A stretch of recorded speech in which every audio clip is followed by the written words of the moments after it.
Now, like I was saying, um, I've learned over 20. Oh God, I'm old. Wow, cool. How many people that knew me were betting against this? But anyway, over the last 20 something years of learning about this and working on myself and learning how to, basically live.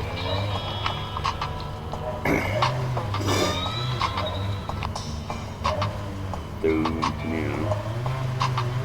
self-examination, spirituality, and yes, some help from pharmaceuticals prescribed from my psych doctors.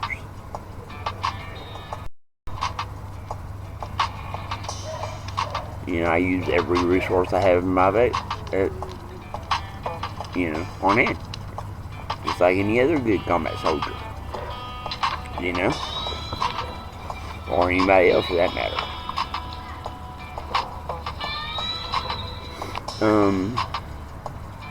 My cycles have been getting larger in scale over as it goes on. Like I'm able to maintain the manic phase. The extra energy, productivity, all the pluses that comes with that. With narrowing down the negatives over time.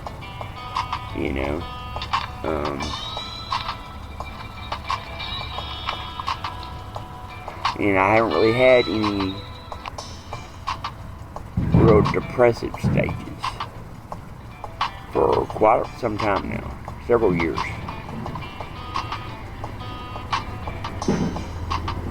Of course, I'm very religious about taking my medication as prescribed, which helps immensely. I'm sure I haven't been brave enough to try and venture off of it. My record and other things in my life kind of leads me to believe that might not be the smartest choice. I'm sure someone out there can probably relate to that. No matter how much you think you might be able to do it, you got too many years of proof that maybe you shouldn't try, So, at least not until it's several other people's idea, preferably professionals. And I mean professionals in the medical field. Yes, I am being specific because I'm sure there's other loophole finders out there, like me. Hey, it actually kept me from getting kicked out. I think that was my second year in. Third? I can't remember. It was sometime whenever Staff Sergeant Vogel was acting platoon, or acting first sergeant, rather. I had pissed hot for pot. Wow, imagine that. While I was in. And there was a loophole at the time that if you have multiple times where you've caught hot and no one has assigned you to some sort of rehab or recovery type program within the military, they can't kick you out. They have to actually try to help you. And as was also one of my gifts, I slip through the cracks a lot. A lot of times when it's beneficial to me. Sometimes when it's not. But for that time, it worked out. Which, as cool as it was, it did kind of feed my arrogance a little bit more. Because I was like, okay, yeah, I might not want to be here, but I'm leaving on my terms. you know. So I kept going. But here recently, I've been trying to do too much. Probably for about that's a month and a half, 2 months. You know, I started working on gaining weight and getting more physically in shape again.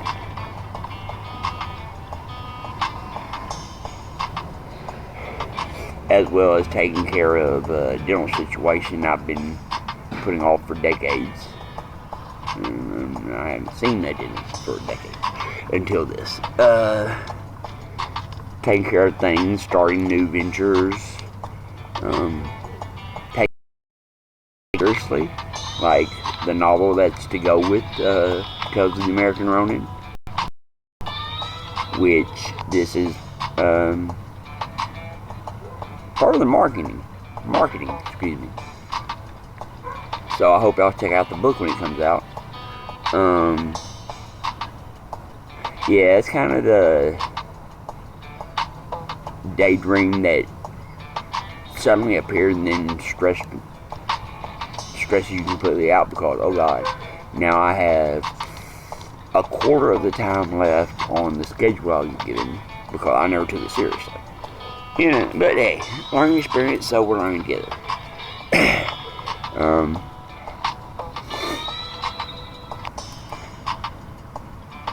But as I said, I've been doing too much along with several other things.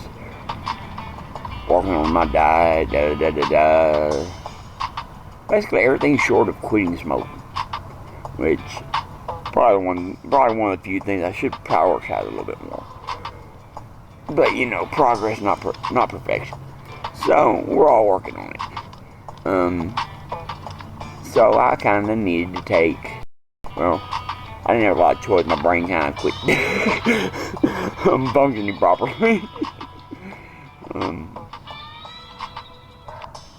My brain was mentally tired from trying to spin all the plates that I thought I could handle and doing good. You know, even though it was a lot of little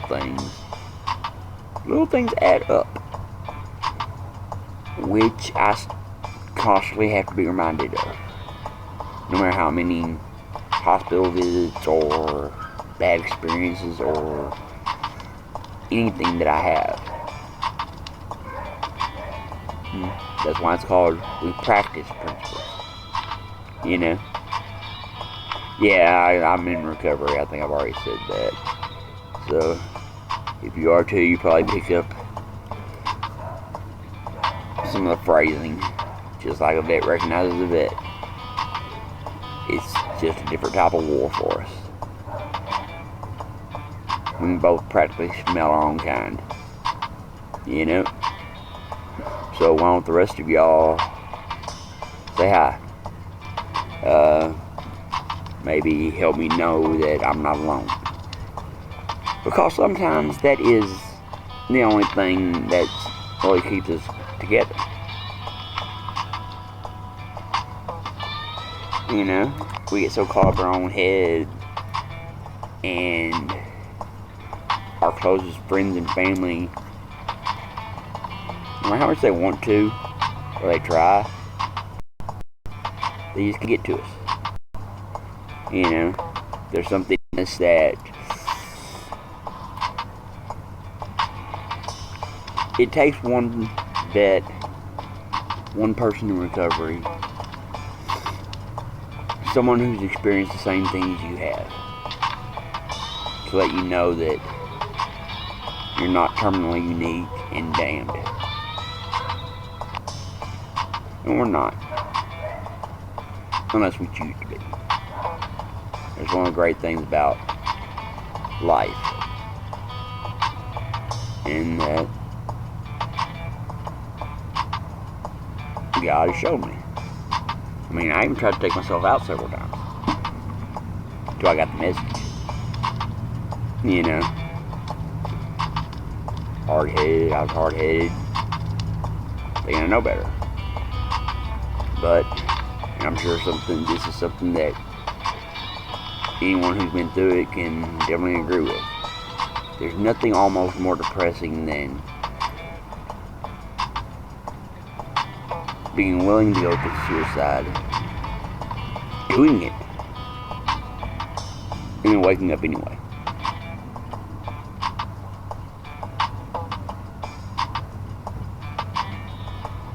But you're not alone.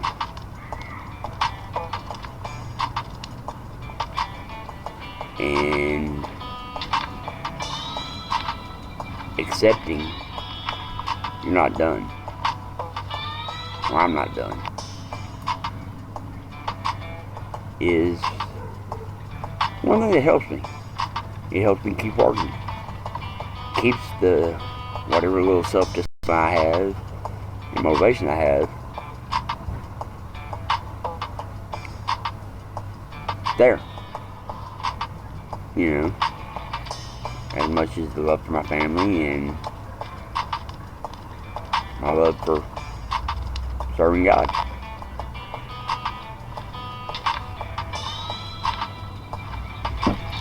But also,